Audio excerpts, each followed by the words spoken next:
Bismillahirrahmanirrahim. Assalamualaikum warahmatullahi wabarakatuh. Innal hamdalillah nahmaduhu wa nasta'inuhu wa nastaghfiruh wa na'udzu billahi min shururi anfusina wa min sayyiati a'malina. May yahdihillahu fala mudilla lahu wa may yudlil fala hadiyalah. Asyhadu an la ilaha illallah wa la syarika lah wa asyhadu anna Muhammadan abduhu wa rasuluhu la nabiyya ba'dah. Allahumma shalli wa sallim ala nabiyyina Muhammad wa ala alihi wa sahbihi wa tabi'in bi ihsanin ila yaumiddin amma ba'd.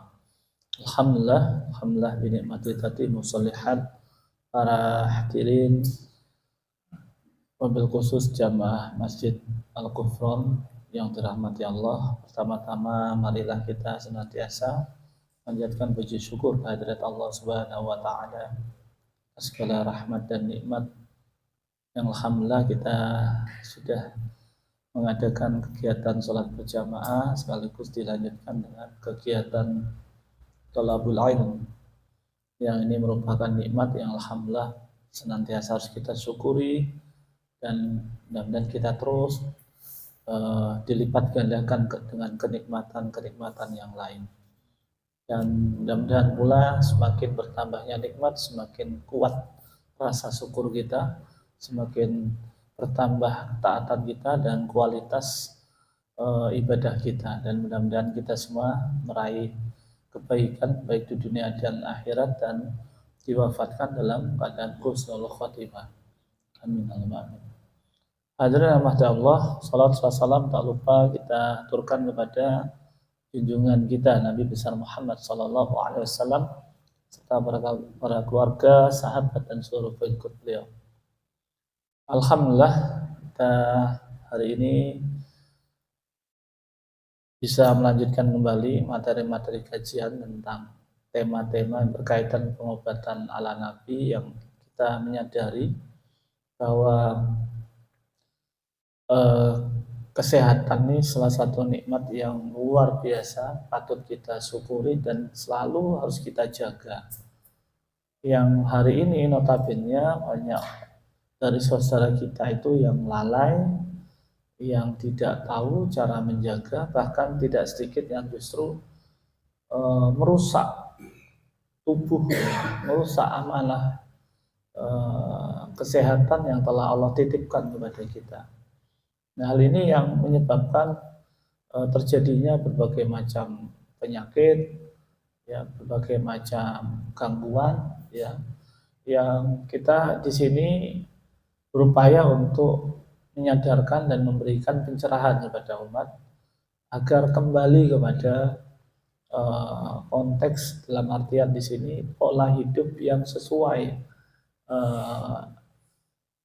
syariat Islam, ya, konteks pola kehidupan Islami, ya, yang tentunya pasti akan memberi kebaikan dan menyelamatkan kita semua. Dan berkaitan dengan konteks pengobatan Islam itu tidak bisa kita lepaskan diantaranya yakni konteks pola hidup yang diajarkan oleh Rasulullah SAW. Nah, oleh karena itu perlu kiranya di sini kita semua belajar dan terus menimba ilmu untuk agar tahu sunnah-sunnah Nabi kaitannya dalam pola hidup beliau yang nantinya juga ini akan bermuara pada kepribadian, ya, membangun kepribadian, membangun akhlak, saksiyah Islamiyah, jadi kepribadian yang Islami yang sebagaimana dicontohkan oleh Rasulullah, dan dampak dari kepribadian Islam ini membuat tubuh kita, akhlak kita itu sehat. Jadi kuncinya itu ada pada itu. Hadirin rahmat Allah, sebelum saya masuk ke materi inti, alhamdulillah ini ada titipan dan tak lupa juga saya mengajak para jamaah sekalian untuk kita bersama-sama mendoakan saudara kita yang di Palestina yang hari ini diuji dengan musibah yang luar biasa, dan kita berharap mudah-mudahan saudara kita yang di Palestina diberi kekuatan, kesabaran, dan yang wafat diampuni segala dosa-dosa mereka. Dan juga ada titipan dari jamaah kita yang bernama Ibu Nur Cahyana yang mohon bantuan doa dari jenengan semua Saat ini kondisi beliau sedang di ruang ICU Rumah Sakit Saiful Anwar. Kita doakan mudah-mudahan beliau diberi kesembuhan. Al-Fatihah. Bismillahirrahmanirrahim. Iyyaka na'budu wa iyyaka nasta'in.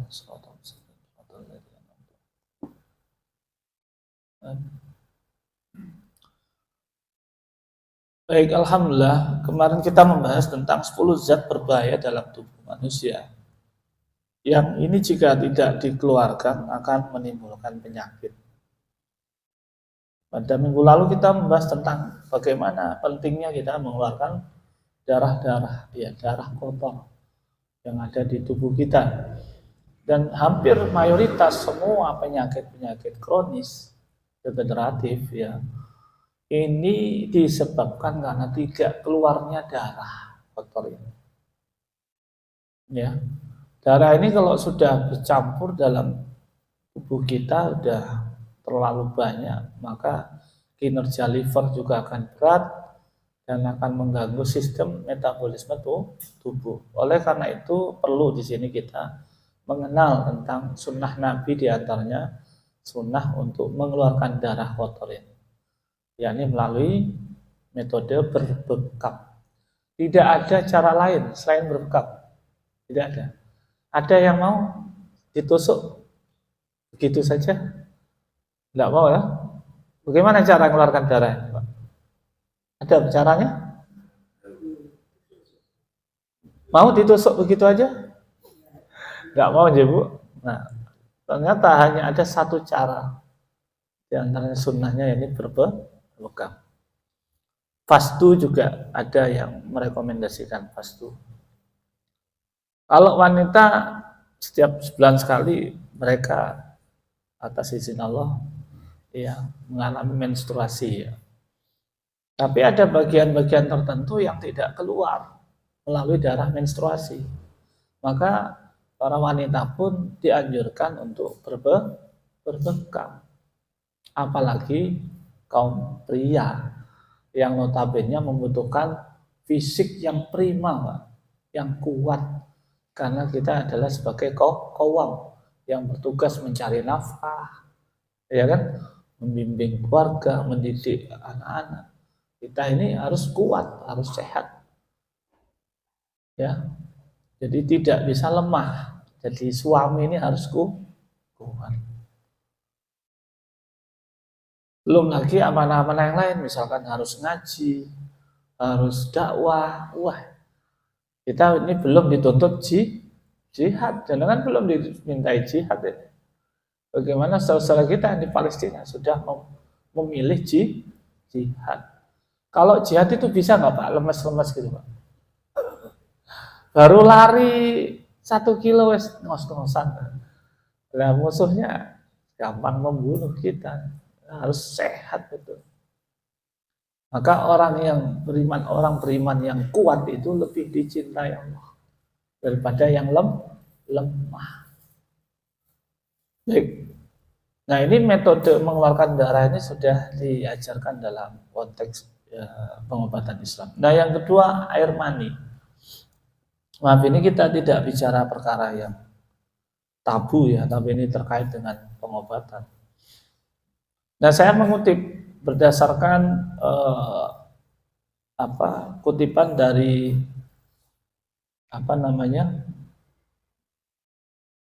dari medis ya. Ini saya mengambil sumber dari Halodoc. Nah, ternyata mengeluarkan air mani itu memiliki manfaat yang luar biasa. Nah, ini kasihan yang tidak keluar-keluar. Ya, ini dari tinjauan medis ya. Secara medis akan memberikan efek yang baik ya, membawa manfaat, meredakan stres. Jadi yang stres mikir omset itu obatnya ini. Mengeluarkan ini, yang kacau balau pikirannya, bingung menentukan target-target. Ya, mungkin juga ibadahnya sering terganggu, nggak konsentrasi. Coba jalani salah satu sunnah ini. Ya. Bahkan bisa meningkatkan suasana hati, menjadi lebih enjoy, nikmat. Hati itu kalau nikmat Pak, enjoy itu enak ya Pak. Enak. Ada Pak, saya saksikan orang tuh kalau jarang jima Pak. Mohon maaf ya Pak, wajahnya tuh merengut aja. Mohon maaf ya Pak, saya tuh niteni laki-laki itu di situ. Apalagi yang akhwat, yang ibu-ibu. Jadi saya tuh melihat orang tuh gua Pak, niteni. Dan itu sering kali saya, bukan nebak, saya temui di lapangan. Bapak iki gawane ngamuk, merengut ora iso senyum belas. Yakin saya, jarang jima. Entah karena penyakit, entah karena nggak sempat, entah karena kelelahan. Ya Allah alam. Nah itu perlu kita telusuri. Nah, makanya jangan coba banyak senyum, Pak. Nah kalau jimaknya itu teratur, jadi enak Pak, bahagia rasanya. Ya seperti itu. Karena ketika air mani tidak keluar ini akan menimbulkan kegelisahan. Apalagi iman kita lemah Pak. Apa yang terjadi kalau yang air mani tidak dikeluarkan? Bisa memicu dosa-dosa yang lain. Ini secara tinjauan medis. Nah kemudian saya lanjutkan lagi secara medis. Bisa menjadi sarana membakar kalori, terutama apabila hubungan jima itu dilakukan bersama pasangan. Ngapunten Pak, orang jima itu pahalanya besar Pak. Sedekah itu Pak, nggak main-main. Jangan sedekah itu tidak hanya ke masjid, ke fakir miskin, ada sedekah dalam bentuk untuk keluarga, untuk pasangan kita. Secara medis ini berfungsi membakar kalori.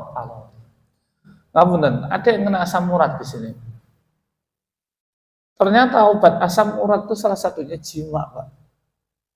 Saya merekomendasikan beberapa kasus yang asam urat akut atau kronis itu untuk istiqomah jima. Ya beberapa pasien saya itu alhamdulillah Pak sembuh. Jima itu membakar kalori Pak. Ya.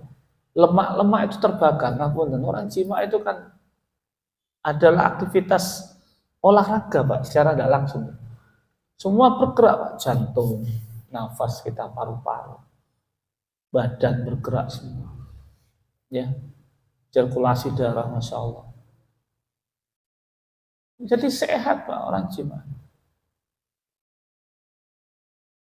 Saya sendiri juga mencoba bahkan berusaha istiqomah mengamalkan ini, Pak, sunnah ini. Cuma setiap orang itu berbeda Pak kadarnya. Ada kalau usia 20 tahun sampai 29 tahun mungkin setiap hari insya Allah masih mumpuni. Kalau udah 29 ke atas, kalau fisiknya terbatas, jangan tiap hari Pak, drop nanti. Ya, bisa seminggu 2 sampai 3 kali. Apalagi yang umur 60 tahun, Pak. Jangan tiap hari. Bahaya. Kecuali orang-orang yang mengalami kelainan, Pak. Kelainan atau penyakit. Nah, jima dapat mengurangi risiko penyakit jantung dan stroke. Loh. Tapi ada beberapa kasus yang pernah saya juga temui, seseorang yang mengalami stroke ketika berjima. Ada Pak. Saya baru menemui kasus ini insya Allah 4 bulan yang lalu. Jadi ya beliau salah seorang jamaah kita, qadarullah pas berjima itu beliau wafat dalam kondisi juga mati separuh, stroke. Jadi hati-hati juga. Jima seperti apa yang disunahkan itu? Ya, ini diantaranya dalam kondisi yang sedang syahwat itu bergejolak. Itu yang disunahkan. Paham ya? Yang ketika syahwat itu bergejolak dan kondisi fisik memang sedang sehat, sedang prima. Ada beberapa kebiasaan yang dilarang untuk berjima. Misalkan setelah makan, nggak boleh Pak. Habis makan jangan jima. Itu bikin penyakit. ya, ketika sakit. Makanya ketika jima itu pastikan pasangan kita kondisinya sehat. Jangan nanti istri sakit diajak aja. Maka kita harus bagaimana mengkondisikan pasangan kita. Nah, maka semua tetap ada tekniknya ya, agar bisa memberikan dampak positif. Dapat meredakan stres, memperbaiki suasana hati. Sudah tadi, mengurangi nyeri, Pak. Masya Allah, ketika jima itu hormon endorfin kita meningkat, Pak. Ya, sehingga orang tuh pasca jima mengalami fly. Saraf-saraf itu menegang dan akhirnya ketika ejakulasi akan mengalami kondisi fly, Pak. Nah, ini yang bisa membuat kita itu tenang, Pak. Ya, habis jima itu kan bisa istirahat ya, Pak. Tenang ya, Pak. Ada, Pak, orang habis jima itu marah-marah, Pak. Enggak, Pak, tenang. Maka ada tips, Pak, bagaimana cara kalau misal kita ada konflik dengan keluarga, ya, ingin musyawarah, itu dianjurkan ngapunten pasca jima. Ya, saya sendiri mengamalkan. Ya, saya notabene menjadi praktis itu enggak sekedar teori, Pak, membaca atau kitab, enggak. Saya mempraktekkan. Maka beberapa hal yang saya lakukan tuh musyawarah dengan pasangan tuh setelah jima, Pak. Enak, Pak. Yang awalnya istri itu mungkin agak sulit menerima masukan, nasihat, musyawarah. Setelah jima itu enak, Pak. Ya apa ini. Ya kan kondisi sudah sama-sama fresh, tenang. Hati dah, suasananya sudah nyaman, enak, Pak, diajak musyawarah. Dicoba ya. Jangan mau, ngapunten, ini hati-hati. Jangan mau jima, jangan ngomong bisnis, Pak. Mau jima ngomong pengajian, mau jima ngomong fulan. Ini merusak suasana, Pak. Jangan, Pak. Hilang itu gairah, gejolak syahwatnya. Saya ngajari istri saya, kalau mau jima jangan membahas pekerjaan, bahas urusan anak nanti setelah jima. Dan walhasil, Pak, nyaman. Maksudnya suasananya menyejukkan. Setelah jima justru kita bisa bermusyawarah. Dicoba aja. Nanti kan malam Selasa ya. Sunnah ya. Sunnahnya malam apa, Pak? Masa ada malam Jumat tok ya, boten. Sunnahnya ketika kita itu syahwat bergejolak. Nah, bahkan dalam tinjauan medis disampaikan bahwa jima ini bisa meningkatkan sistem daya tahan tubuh. Luar biasa ya, Pak. Orang jima itu meningkatkan imun. Bukan tambah lemah, Pak, tambah kuat. Bahkan membantu pria tidur lebih nyenyak. Nah, kalau tidurnya sudah nyenyak, menurut saya, Pak, metabolisme tubuh akan berjalan dengan sempurna. Para pria tak perlu khawatir, sperma keluar secara teratur bakal habis. Nah, dalam kondisi normal, pria bisa memproduksi 1.500 sperma setiap detik atau beberapa juta dalam sehari. Terus aku khawatir kehabisan. Ini kok ditokno bendina jima entek. Nggak ada, Pak, ceritanya habis. Tubuh kita ini sudah mempersiapkan untuk memproduksi sel sperma yang sudah keluar akan diproduksi lagi. Ya, asalkan kondisi tubuh kita prima ya, sehat. Nah, ini dari tinjauan medis. Bagaimana dari tinjauan ulama? Nah, saya melengkapi ya. Jadi kita belajar tuh jangan medis saja. Ya, satu saat kita belajar dari tinjauan para ulama.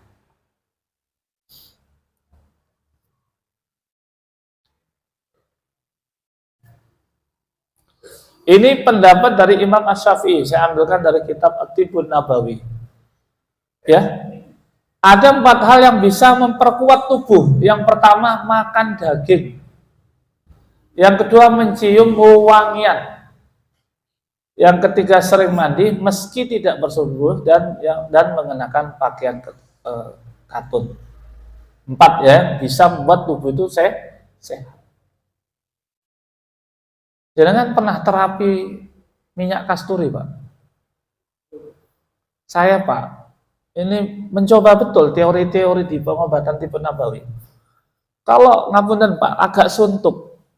Obat saya itu ngambil parfum, tapi jangan yang ada alkoholnya Pak. Kalau bisa yang murni ya.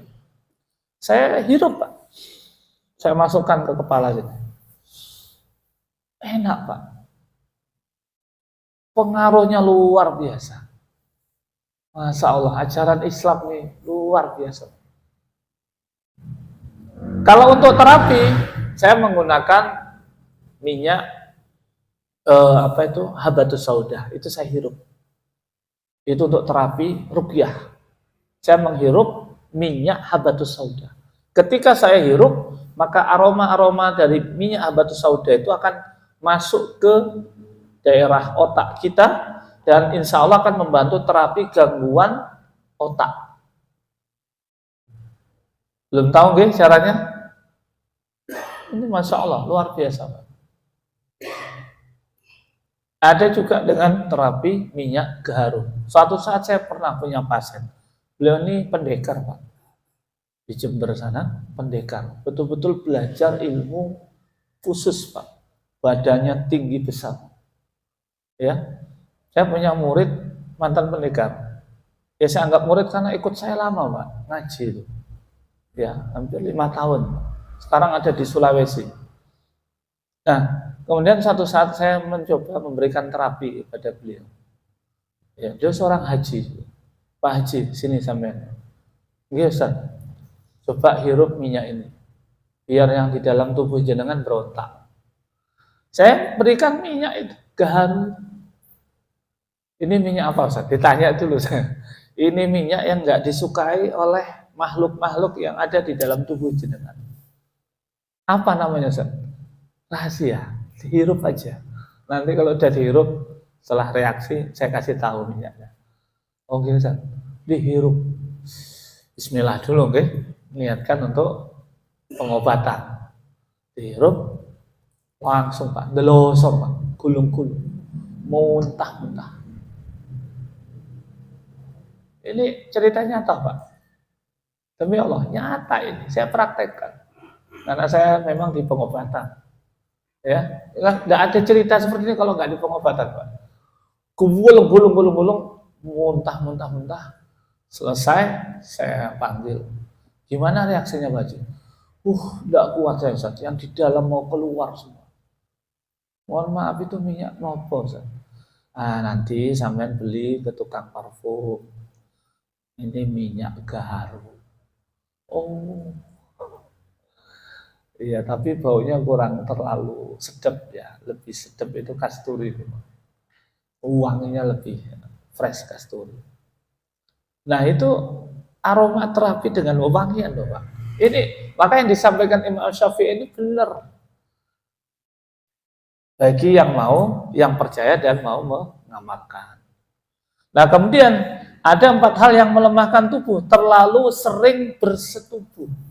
Nah, khusus para penuntut ilmu, ya, orang-orang alim ulama tidak dianjurkan sering bersetubuh, Pak.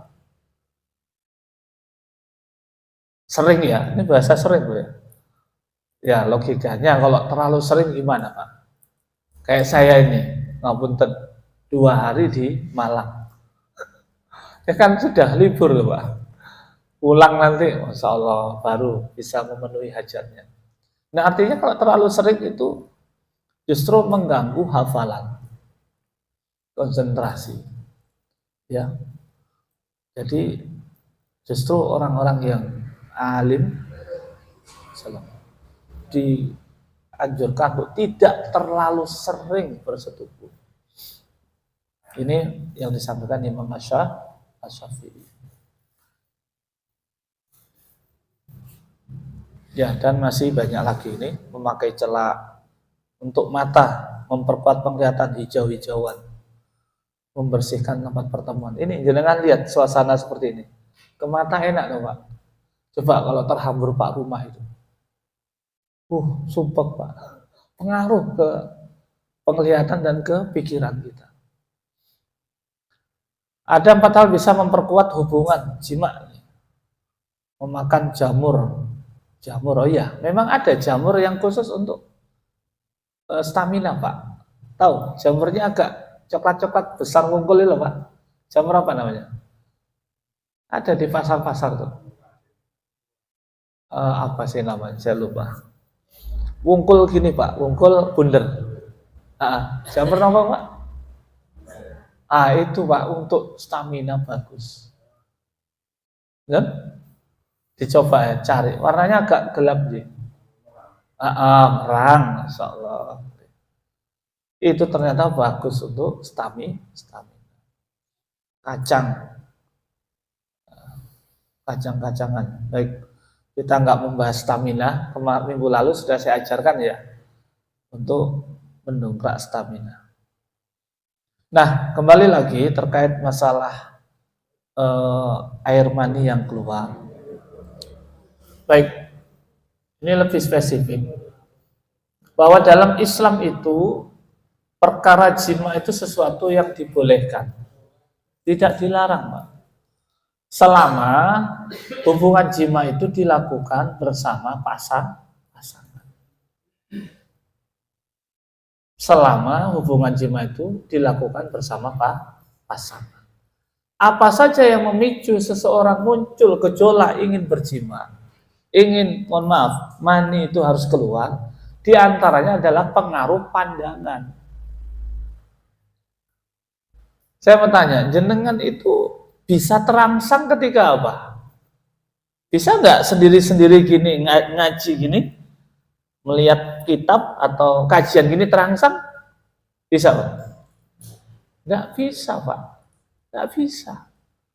Ayo, bisa Pak? Langsung naik itu. Ternyata rangsangan itu hadir manakala ada faktor dari luar yang sifatnya merangsang. Misalkan saya di sini, kemudian ada perempuan Pak di sini, bisa nggak Pak merangsang? Bisa. Jadi rangsangan itu muncul ketika ada faktor eksternal. Tidak bisa Pak rangsangan itu muncul tanpa ada faktor pemicu dari eksternal, tidak bisa Pak.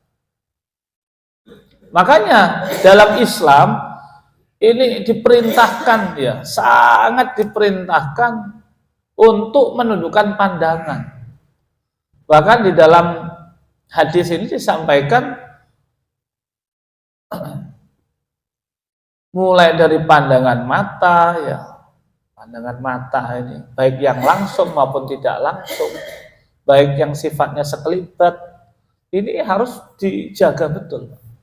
Ya, dari Abu Hurairah radhiyallahu anhu bahwasanya Rasulullah sallallahu alaihi wasallam bersabda, 2 mata berzina dan zina keduanya adalah pandangan. Nah, makanya ada istilah zina mata.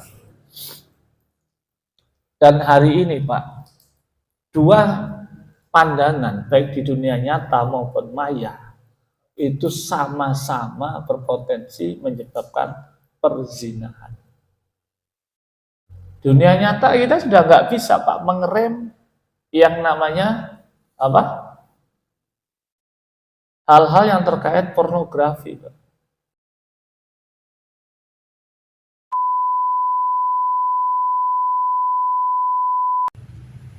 Kasus LGBT itu Pak, itu dipicu diantaranya karena ini tadi kurang bisa menjaga pandangan, ya, karena mereka kemudian melihat video-video maksiat, ya, terakumulasi sebulan, 2 bulan, 3 bulan, sampai bertahun-tahun akhirnya banyak yang jatuh pada LGBT.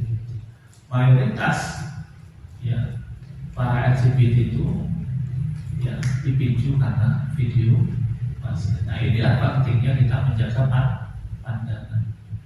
Artinya apa yang kita tonton, yang kita lihat itu mempengaruhi syahwat. Begitu ya. Nah kalau kemudian air mani itu keluar karena dipicu syahwat yang disebabkan karena dosa, Pak. Kira-kira gimana, Pak? Akan terjadi namanya hipersex. Iya kan, Pak? Pak, jadi hipersex itu tidak ujuk-ujuk datang. Itu akumulasi dari dosa.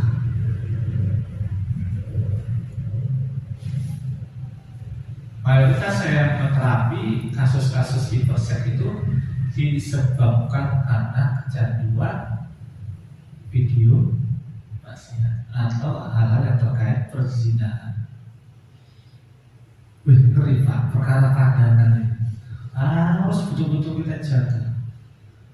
Dan BNN mengatakan bahwa pengaruh video porno itu lebih kuat daripada narkoba.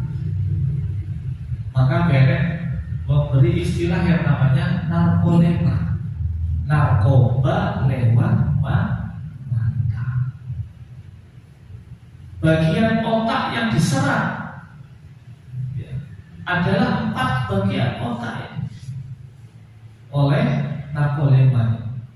Maka menjaga pandangan ini luar biasa, sesuatu yang berat sekali kita lakukan hari ini. Kenapa? Karena tidak didukung dengan sistem yang tepat, aturan yang benar, ditambah lagi ya media-media online ini tidak membatasi aktivitas pornografi. Sekarang tinggal klik saja sudah bisa. Gitu. Nah, bagaimana kalau sudah terlanjur, Pak? Terlanjur ini sudah tidak bisa dikontrol. Maka ya tidak ada cara lain selain berobat. Nah, di antara obatnya adalah puasa. Ya, ini salah satu obat untuk mengobati gangguan syahwat. Puasa akan menjadi pelindung yang akan melindungi bagi pelakunya di dunia dan juga di akhirat. Jadi makna pelindung ini luas sekali, termasuk orang-orang yang ingin terjaga dari gangguan santet, sihir, itu puasa bisa menjaga. Jangan kalau punya katakanlah orang yang dianggap musuh yang berpotensi mengancam jiwa, mengancam diri dan keluarga kita, jangan puasa, Pak. Itu obatnya, itu pelindungnya. Bukan tambah nyari orang di pandemi ini itu tak bisa, Pak. Puasa diberi bisa. Adapun di dunia maka akan menjadi pelindung yang akan menghalanginya untuk mengikuti godaan syahwat yang terlarang di saat puasa. Oke, jadi puasa itu bisa mencegah, meminimalisir syahwat. Tetapi kalau sudah parah diterapi, Pak. Kita punya tips cara menterapi gangguan syahwat, khususnya mereka yang sudah kecanduan video-video porno. Nah, ada cerita juga, ada suaminya itu kecanduan video porno. Akhirnya apa? Ketika jima itu mempraktekkan apa yang dilihat dalam video maksiat itu, Pak. Walhasil hal-hal yang diharamkan pun dilakukan, hingga istrinya itu menuntut cerai. Tidak kuat, Pak. Jadi bahaya ini. Hal-hal maksiat dari pandangan ini memang harus kita jaga. Ya bayangkan, Pak, kita ini Muslim, orang-orang yang beriman punya etika dalam berjima. Gitu betul, Pak. Kalau kita mengikuti pendapat para ulama itu ada yang lebih spesifik. Bahkan dalam jima itu ada yang sampai tidak boleh. Beberapa kitab-kitab para ulama itu menjelaskan tidak boleh melihat bagian dari pasangan kita. Kalau bikin hasil anaknya itu jadi orang terbaik ulama. nggak boleh melihat itu aja dihindari. Sebenarnya boleh, tapi saking menjaga adabnya dalam jima, hal seperti itu diperhatikan. Membaca doa dulu. Nah, banyak kasus anak-anak yang kena gangguan jin, seton, indigo, autis, macam-macam dipicu karena ketika jima itu tidak membaca doa. Lupa. Ya, jadi air atau sperma itu harus dikeluarkan, spermanya kembali lagi ke awal. Dengan syarat dalam kondisi tidak dipengaruhi oleh penyakit kecanduan, ya, atau penyakit syahwat, itu boleh. Buat Pak tiap hari, buat kira-kira tiap hari.